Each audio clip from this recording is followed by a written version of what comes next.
Hi, I'm Mrs. Elvines, and this is the last of our 3 lessons on epidemics and coronavirus or COVID-19. This lesson is a bit more interactive for you in that it involves you looking at pictures and then writing down your responses as each slide guides you. I'm really looking forward to seeing all of your work that you've done over the past 3 lessons and sharing this.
In October of 1347, 12 ships dropped anchor at a Sicilian port. Those who eagerly approached were met with a grisly sight. Almost all aboard were either dead or barely alive, their skin erupting with blackened boils that dripped pus and blood. In horror, the Sicilian authorities demanded that the ships set sail, but though they left, the damage had already been done. The Black Death was now in Europe, and millions would die in what is considered one of the greatest disasters in history. Let's explore how the bubonic plague wiped out at least a third of Europe's population, if not more, in this episode of the Infographic Show. What made the Black Death so deadly? Europe was hit hard by the plague, but it was not hit first. It was also not unaware of a disease that was already bringing widespread death and destruction elsewhere. Before the infested ships arrived in Sicily, rumors of a frightful sickness devastating the populations of first China and then India, Egypt, Persia, and Syria had spread near and far. While no one knew what caused it or why, it seemed to follow trade routes spanning the Near and Far East.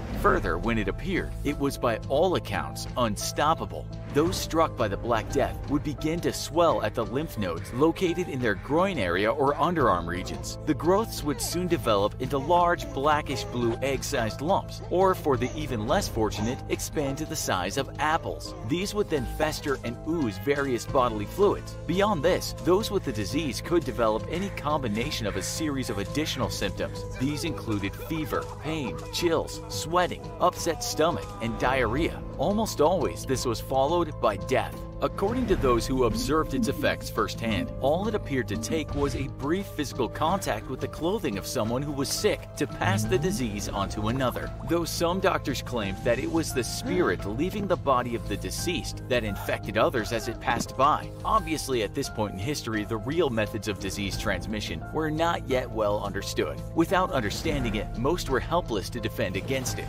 Few areas other than some islands cut off from the rest of Europe by the sea made it through the pandemic plague-free. The rest of the population was not so lucky. The bacterium infiltrated virtually every European city's defenses, and many who appeared perfectly healthy one day could be dead a few days later. It was uncommon, though possible, for someone to survive a week or two before he or she died. Compounding problems further, those with the for the first few days, and so no one would be aware that they had caught it. This meant that successfully isolating them from the rest of society at this point was all but impossible. Those who tried the next best thing to protect themselves by fleeing for the country were not safe there either. The plague decimated livestock as well, and countless pigs, cows, chickens, goats, and sheep who also died a brutal death. This was such a problem that it led to a shortage of wool throughout the continent. While many European areas had a death figure of around 30%, 90% of the Italian city of Florence perished. Sometimes bodies of the deceased remained where they had died, as there were not enough people still living to bury them. Thousands of French villages, in addition to areas in other locations, were left without a single remaining soul. The Black Death had mercilessly transformed them into ghost towns. In some instances, nature eventually took over, and areas that people once called home were reclaimed by surrounding forest. It took aerial photography following the end of World War I to rediscover these locations as places where men, women, and children once lived. Most estimates place Europe's death toll between 50 and 70 million, or around 30-some%, though the CDC claims it killed as much as 60% of the population, which is considerably more. Worldwide estimates typically range from 155 to 200 million. The world at the time was a mere 500 million people, so nearly half of all its inhabitants, or again, according to some sources, even more, were killed. So how was it that the Black Death was able to spread so quickly and wipe out so many, people and animals alike? Well, for one, as previously mentioned, there was little in the way of scientific knowledge in the 1300s. Not only did people not understand the plague's causes or modes of transmission, but there were also countless failures in how those in the medical field attempted to treat it.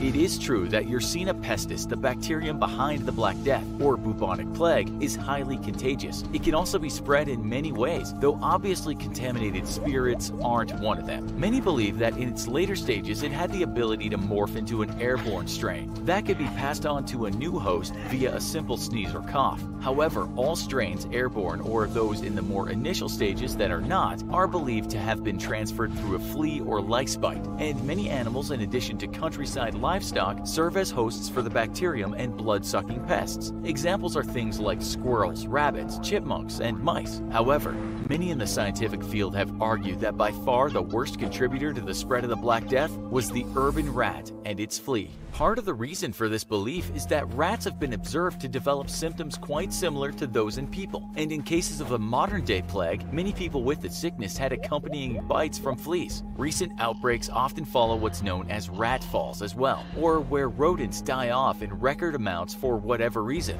Thus, the most prevalent theory is that the Black Death all began when rats with the plague died, and their fleas then looked for more blood in another readily available source, which would at times be human. Upon being bitten by the contaminated flea, this person would then be exposed to the deadly bacteria. Seemingly in support of this theory, ships during the mid-1300s were commonly infested with the furry rodents who thrived in their dark, moist environment. And following the death ship's arrival in Sicily, the plague continued to spread further, following a trade route pattern, as it had previously in Asia, to other port locations throughout Europe and as far down as North Africa. However, more recently, there have been some proposed tweaks to this rat-based theory. As we just mentioned, the Black Death, after all, is not the only outbreak of the plague in the world's history. There have been outbreaks before as well as after, and those that took place more recently followed a different pattern entirely. Europe's Black Death spread much faster, and as far as historical records are concerned, there was no mention of a mass rat die-off in the days or months preceding it.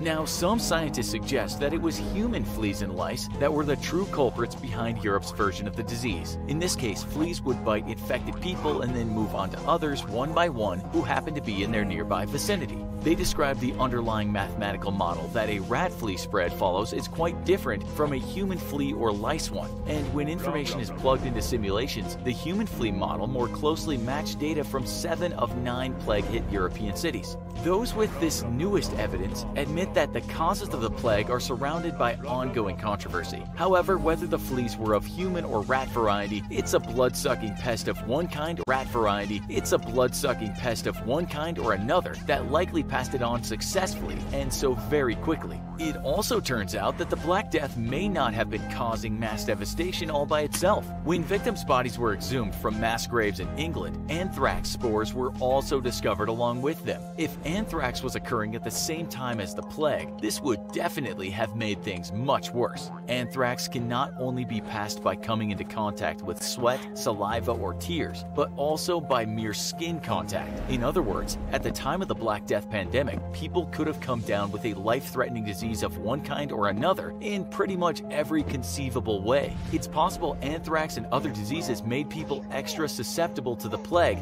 due to already compromised immunity. Also, it's possible that the body count of those claimed by the Black Death included victims that actually died from anthrax or other diseases. Beyond its quick transfer from host to host and the contributions of additional disease, the way the Black Death was treated failed to help and may have actually helped kill victims or spread it further unintentionally. For example, at least initially, medical practitioners would do things such as perform bloodletting on patients with the plague. This is where they cut into the veins or arteries in the neck or arms of those who were sick so that their blood flowed freely. This procedure was nothing new, and in fact dated back as far as to the times of ancient Egypt and Greece. Historical figures believed that to be healthy, the body needed the right balance of blood, phlegm, and bile. Bloodletting was believed to correct a possible imbalance of too much blood, which is what caused the person to get sick. Unfortunately, the procedure appeared to be as ineffective for the victims of the plague as it was for Charles II or George Washington centuries later.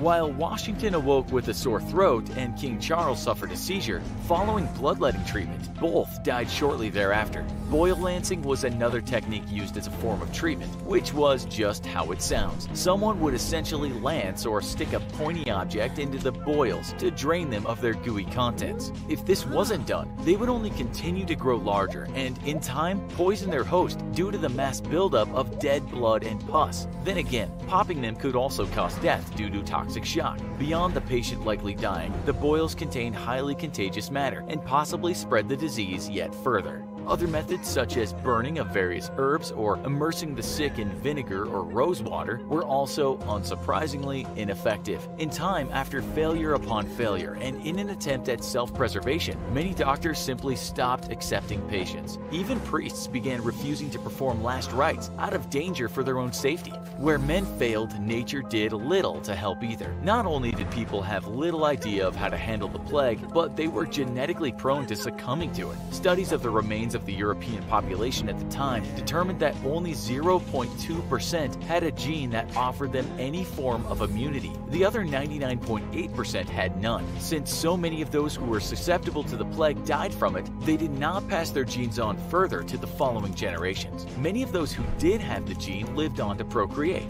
This is why Caucasian Americans now have a 15% chance of having some resistance to the disease. This is pretty good news, considering the modern form of the plague is still around today.